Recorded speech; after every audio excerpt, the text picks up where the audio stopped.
Hello again, guys. It is iFree700. We are back with some Warhammer Fantasy lore. This time, what the fuck is Clan Rictus? Oh boy. Where to start, you know? Clan Rictus has a very intriguing history. It's more like one of those, from servants to gods type stories, honestly. Well, let's start off with the beginning, I guess. History lesson. Because we like starting that way. So, around, I would say 300 years before Sigmar was ever even born, Clan Rictus tried to enter the Darklands. And you may think, why would someone go to the Darklands? There's ogres, there's chaos dwarves, there's no vegetation whatsoever. There's the occasional Dark Elf patrols, there's also the occasional Nippon and Cathay. So what the fuck is actually there? Well, the Darklands has a lot of volcanic activity, and that volcanic activity actually spew out all the minerals that are trapped down below. This is very valuable, and it also has tar, oil, all sorts of nice industrial chemicals lying around too for those to collect. But more importantly, warpstone actually tends to crash in this area. For some fucking reason, it always tends to crash around these mountains. Well, to the Skaven, this is a very big resource to plunder. Well, with Clan Rictus, during the early days of Skaven Kingdom, after they dealt with the whole Nagash fiasco, they decided, hey, let's expand into the Darklands. Well, Clan Rictus was relatively a minor clan at that time, possessing a few clan rats, a few Skaven slaves. They were actually pretty damn poor, too. They were damn near close to bankruptcy. But when they were burrowing into the Darklands, they encountered an issue. A horde and hordes of goblin tribes waiting inside the tunnels with them. It was kind of one of those situations where they both were tunneling in the same tunnel, and then they both saw each other's noses poke out from the dirt and went, "Huh? What the fuck are you doing here?" And then they proceeded to fight in a real nasty clash. The Skaven, unfortunately, were fighting against a more unified goblin threat because, after all, goblins get tired of fighting one another. But if they have an outsider threat, they don't mind kicking its ass. And once its ass is left, they'll go back to kicking each other's asses, which is pretty much exactly what happened. Clan Rictus starts their history with a fucking defeat to just a bunch of random goblins. These aren't Skarsnik. These aren't cunning goblins. These were just a massive swarm of goblins that had squigs. They had night goblin fanatics. They just were better off than Clan Rictus was. This is obviously very key in why they lost. After losing, being defeated, they ran back to Skavenblight, to which the Council of 13 said, "You are going to get through those goddamn mountains. We will support you." Which basically translates to the highest authorities in all of Skaven Kingdom is backing you up. And by backing you up, I mean they're pretty much saying, hey, you personally are responsible for getting this task done. If you don't get it done, it's your tail that's on the line. No one else's. You can't just go back and go, well, our clan didn't breach it. No. If you don't breach it, then the people behind you who gave you authorization are going to fuck you in the ass and label you as a weak, pathetic clan that needs to be wiped out and have its rat mothers given to other clans. So, with that being said, they decided to hit up a few other clans for aid. Most notably would be Clan Scryer for their Globadiers. And they also had some Clan Molder Packmasters with their own monsters and ratty mutants alongside them. Now, the price of procuring such armaments and weapons came at a very steep cost, to the point that if Clan Rictus did not succeed, they didn't have to worry about the Council of 13 demolishing their clan and just making them get feasted upon by all the other clans. They didn't have to worry about that. They were already broke, and they owed Clan Scryer and Clan Molder more than enough money for them to get the first pickings, which is not really good when you have two great clans already pretty much having ownership of your clan. So, with this being said, they pretty much had to put all of their effort into this task of clearing Crookback Mountain and claiming it for the Skaven Kingdom. this is where things actually turned up for them. The moment they arrived back, it's been a year since they were defeated by the goblins. By then, the goblins that they fought have already been long gone dead from just constant skirmishes and such, and they also pretty much forgot about the Skaven down below. Shit, some of the tunnels that the Skaven originally fought in were pretty much abandoned. Because again, goblins don't have that mentality to keep up the fight. Once they were beaten back and retreated, they figured, fuck it, let's attack each other now. We don't want to continue this warfare. And of course, with the tribes of the goblins being splintered and attacking each other, this presented a good opportunity for Clan Rictus. They said, oh, divide and conquer, baby. And that's exactly what they did. With the weapons at their disposal and with the goblin tribes not being unified in a single front, they possessed no threat to Clan Rictus. Of course, this is where luck turns even higher. Because you see, Clan Rictus came here searching for iron and copper, but instead what they found was a fucking diamond mine. Now, I don't mean that literally, because Crookback Mountain only has iron and copper. That's for real. That's really what they give a lot of, is iron and copper. A good steady stream of it, too. But what I mean by diamond is that they hit the fucking jackpot, baby. They didn't hit gold. They hit fucking platinum edition, baby. They got everything. Woo-hoo! They live in large, so large. With hundreds and hundreds and hundreds of goblins to sell as slaves to the Skaven Empire. With hundreds and hundreds and hundreds amounts of pounds of iron and copper just constantly being mined. Them being one of the steady sources of raw materials for Skaven, so that way they don't have to scavenge and break down worn-out weapons from the Empire. They also have a few other jackpots, like Warpstone, except this is where it gets a little issue-y, because the Warpstone is on the surface. Orcs patrol the surface. Chaos Dwarves patrol the surface. Dark Elves occasionally will be around there. Ogres will be around there.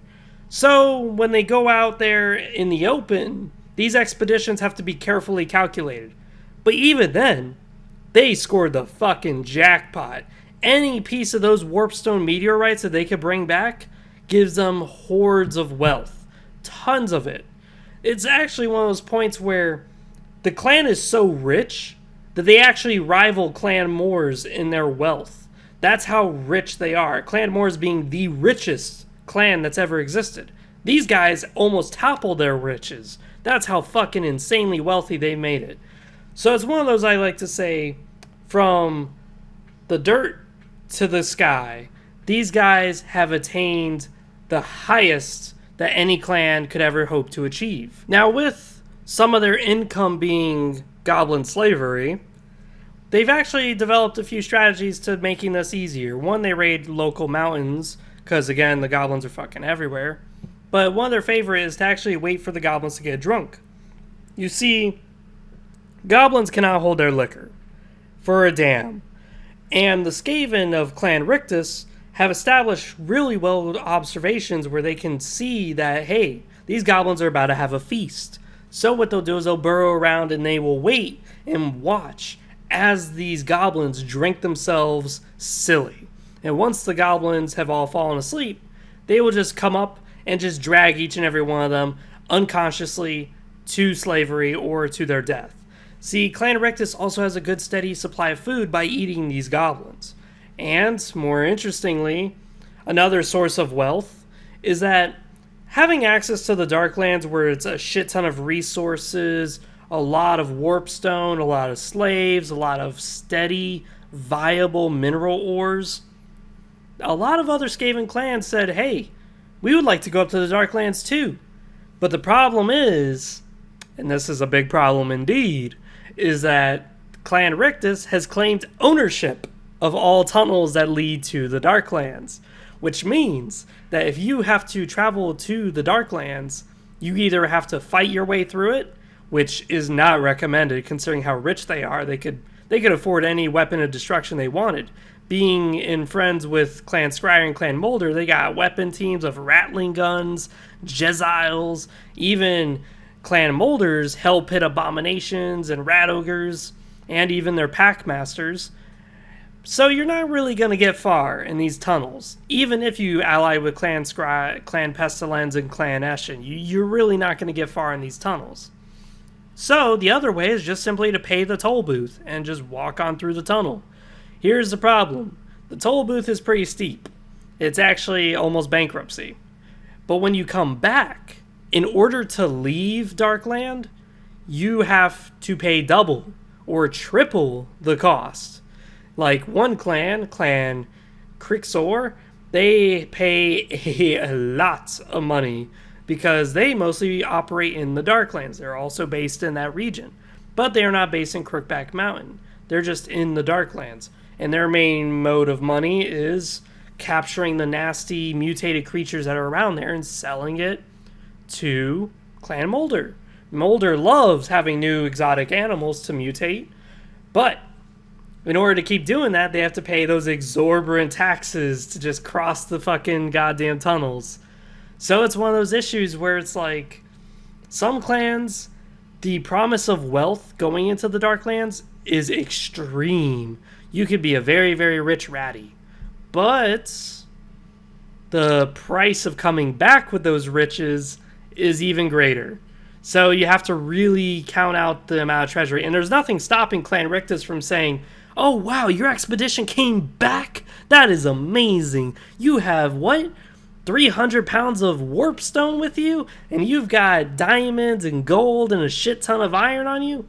Wow, that's cool. You don't have to pay a toll. Don't worry. We're just going to kill you and take all your shit. There is nothing stopping them from doing that. After all, this is Skaven we're talking about.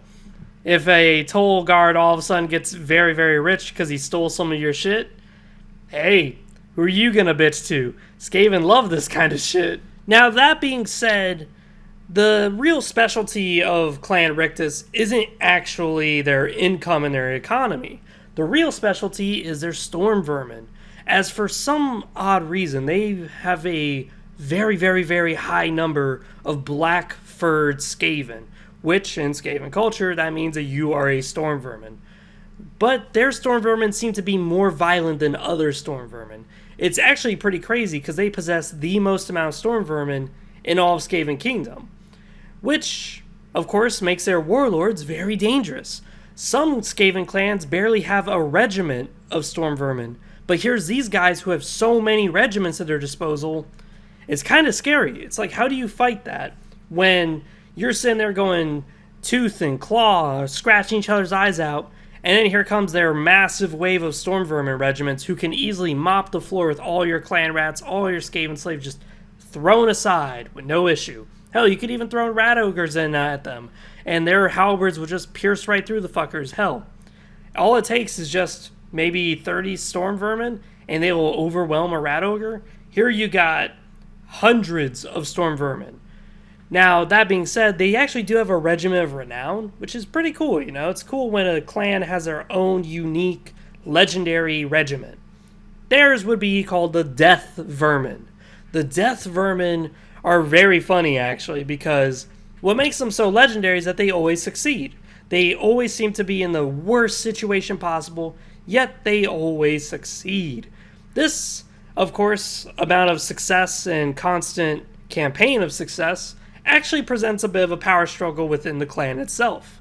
You see, even though the clan is dirty rich if they work together, they always think that they could be dirty rich by themselves.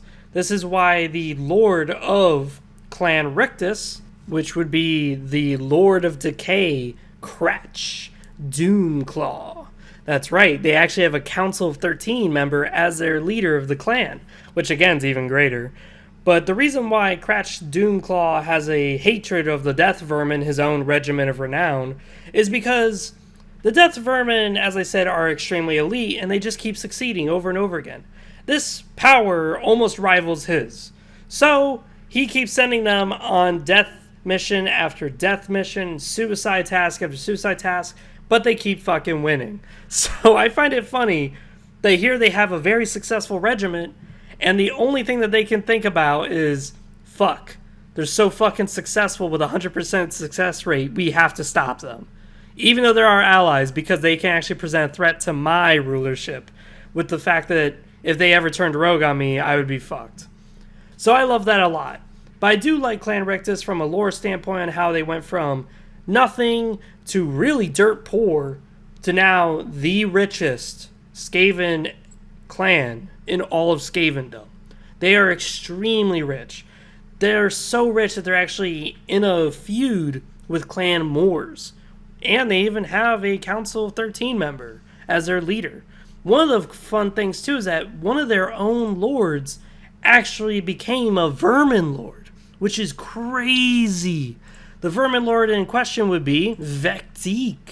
Vecteek is just this amazing individual who is extremely pious and almost enslaved a lot of humanity.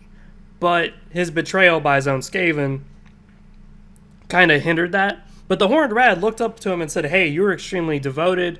You're extremely great to my cause. You're a Vermin Lord now.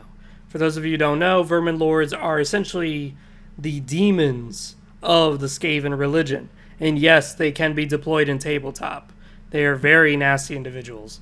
So to actually have this much history and these many individuals in this high seat of power in the clan is pretty damn impressive. With Vecteek as a Vermin Lord, and then you have Crash Doomclaw as a Council of 13 member, a Lord of fucking Decay.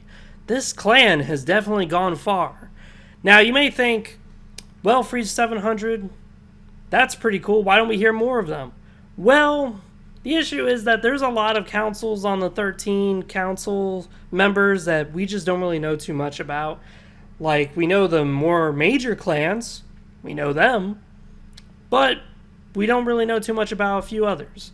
And that's something I wish we would expand upon more, is more of these clan wars, these individual clans who rise to success or go really high and then they fall brutally to a lesser clan, or maybe they just fall into anarchy, where they split into a bunch of minor clans that, if the minor clans came together, they could reassemble that identity. That would be cool as fuck. I would love to see that. I would love to see either a homebrew or something of like 4 Skaven clans who are fighting to reassemble a great clan that would be the 5th great Skaven clan. And you can make it their own personal thing. But the issue is that they never actually unify due to the other 4 great clans keeping them down. That would be a cool idea. But I do like this clan a lot, and I do like the fact that they are very dirty rich. Very, very dirty rich. So with that, this has been Frieza 700. I'm out. See you guys next time. As always, comment down below. What do you guys think? Maybe you guys say, hey, Freezer, you should also cover this Skaven clan. Or, hey, Freezer, that's really cool Raxby, you know? We like it when you speak the Skaven language. Who knows? Maybe you guys like hearing me talk so much you may actually subscribe. Besides that, see you guys next time.